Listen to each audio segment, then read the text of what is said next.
Mana qizlar, futbolkamiz bitdi, tayyor bo'lgan holati va men har doimgidek sizlarga choklarini va tikilish texnologiyalarini obzorini qilib beraman. Qizlar, ribanamiz, ya'ni bo'ynidagi rezinka qismimiz materialni o'zidan qilganmiz. Mana tekis juda ham chiroyli chiqdi. Akkuratni ko'rasizlarmi? Dazmol bilan chiroyli ishlov berilgandiki va ustidan ham choyga yotish uchun ham mustahkam bo'lishi uchun va kiyilib yetishganda boshda choyga tashlab yubormasligi uchun stochka berganman. Bu ichki choyka. Mana qizlar, Averlo birinchi oddiyda yurganmiz, yaxshi ko'ryapti. Undan keyin Averlo va ustidan stochka. Mana bitta chiroyli etiketkalar, emblemachalar yopishtirib berdim.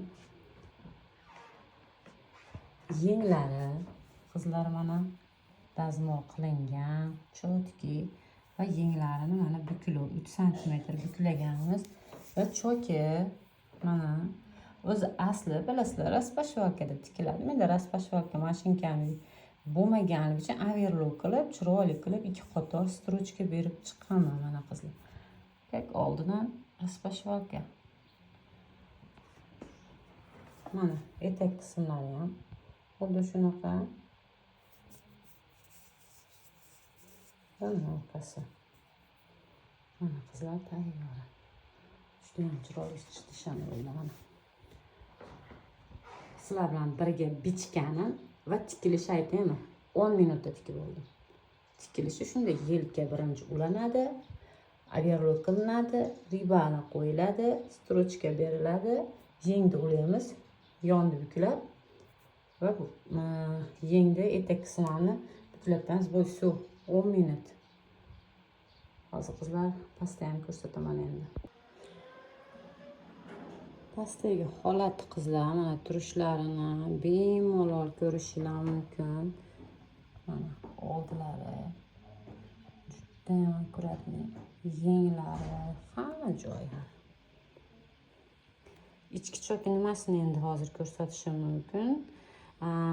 Bunaqa futbolkalarda yon tikilishidan oldin yengi tikib tayyor qilib olamiz. Undan keyin yon chok tikiladi, etak bukiladi, yeng bukiladi. Albatta xuddi shunaqa shu turishida dazmol qilasizlar. Mana shu holatda dazmol qilinadi.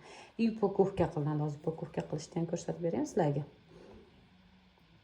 Mana orqa tarafini qilamiz. Bunaqa to'rtburchak holatdagi karton qog'ozni qo'yib olamiz. Bu orqasi qizlar mana.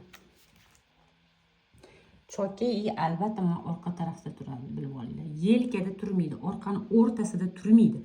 Orqa tarafini o'ngigan, chapagan mana shunaqa qirg'oq joyiga qo'yasizlar. Yana ham pastga tushib bunday bo'lsa, yana ham qonun qoidasida bo'ladi. Ekspertning narsalar shunaqa qo'yiladi. Mana qanchalik holatda upakovka qilmoqchi bo'lsalar, xuddi shunaqa qattiq karton qog'ozni qo'yasizlar. Men o'zim jurnalimdan foydalandim. Va undan keyin ikki tarafini buklab olib kelamiz. Mana qizlar, ko'rdinglarmi? Olib keldim, qog'ozga yopishtirdim. Mana ekspertning varianti. O'zim tajribalarim bilan bo'lishaman sizlarga. Hozir bu tarafini ham. Mana bu tarafini ham olib keldim. Yenglar tashqariga chiqmasligi kerak. Bu yog'ini tepaga nisbatan ozgina kichkina qilaveramizda.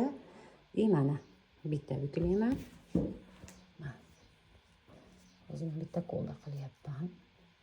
Ko'rdinglar? Chotki qolipni qilib olasizlar. Endi oldin o'tiraman. Ko'rsatish uchun sizlarga. Mana qizlar. Ko'rdinglar? Sekin hozir chiqarib yuboraman.